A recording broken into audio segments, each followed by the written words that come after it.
Roseland's Atlas in the Five Points district is taking a global spin on local nostalgia, combining scratch-made cuisine from different cultures with familiar flavors taken from family recipes. The restaurant is dishing out refined recipes at affordable prices so that everyone can break bread without breaking the bank. Take a look at our visit to Roseland's Atlas. Pizza, wings, blue cheese, beer.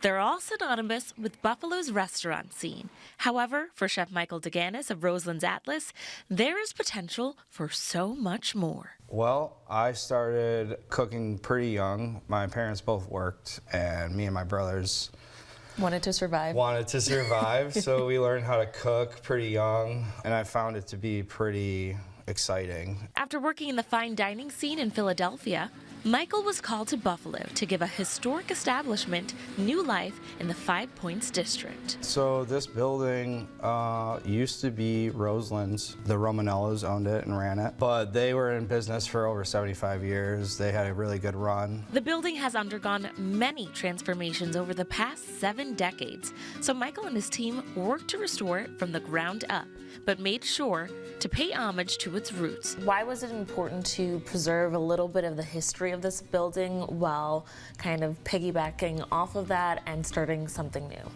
I think it's important to pay your respects to people, and it's really important for us to remember where we came from.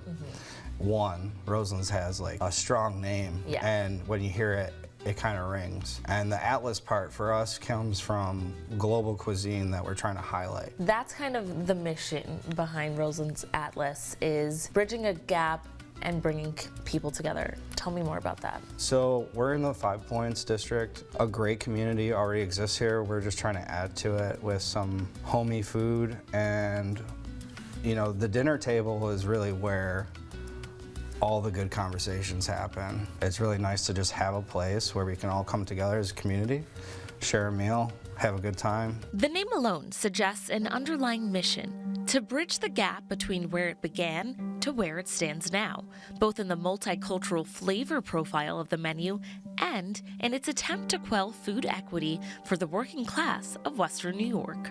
Everything that is on the plate is processed here. So what we're trying to do here is offer high-end quality at like an everyday kind of price. Why is that so important for you? Like I said, my parents worked all the time.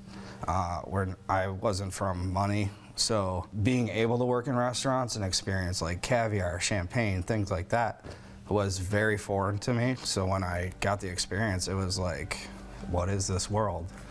And I think a lot of people deserve to have that opportunity. With dishes like the wild boar ragu blending sweet and savory by using a combination of cocoa powder and cherry vinegar. Or the amatriciana, which uses a few simple ingredients like bucatini and guanciale to pay respects to its Italian roots. And on the weekends, from 11 to 3, you can find a brunch menu that features filling foods like the Milano French toast, an indulgent way to start your day between layers of Nutella and pistachio butter, deep fried and dished to delight.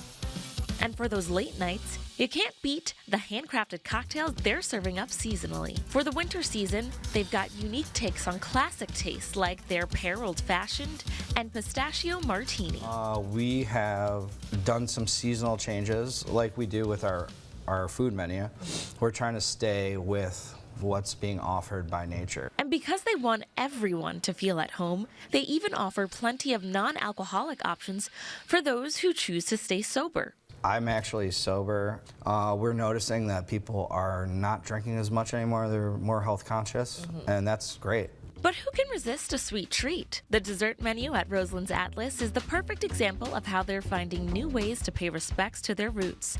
The fig baklava, for example, uses a recipe that you won't find anywhere else. The inside is my grandmother's gucciardati cookie recipe, which I can't stop eating. I love that you incorporated your grandma's recipe, because generations, as people get busier and people are having different ways of living, are kind of forgetting those traditions in the kitchen that were previously passed down. Yeah, I mean, modern times, it makes it so a lot of recipes are getting lost. What we're trying to do here is highlight those things, bring something that is nostalgic to guests. The crew at Roseland's Atlas cares about paying respects to their origins, but that doesn't mean they're stuck in the past. For the future, we have a lot of things happening. We're opening banquets on the second floor.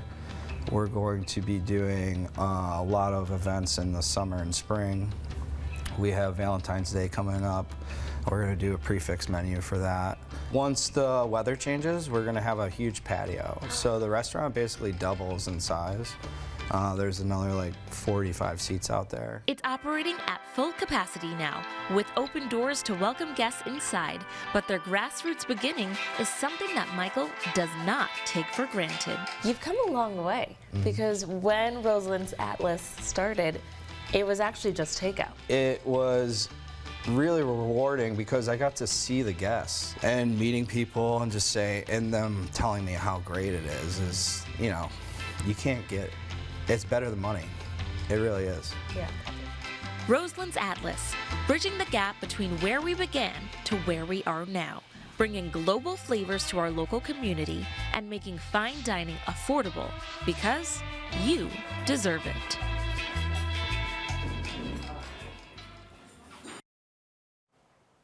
You can view their brunch and dinner menu and find information on their hours and specials by visiting roselandsatlas.com.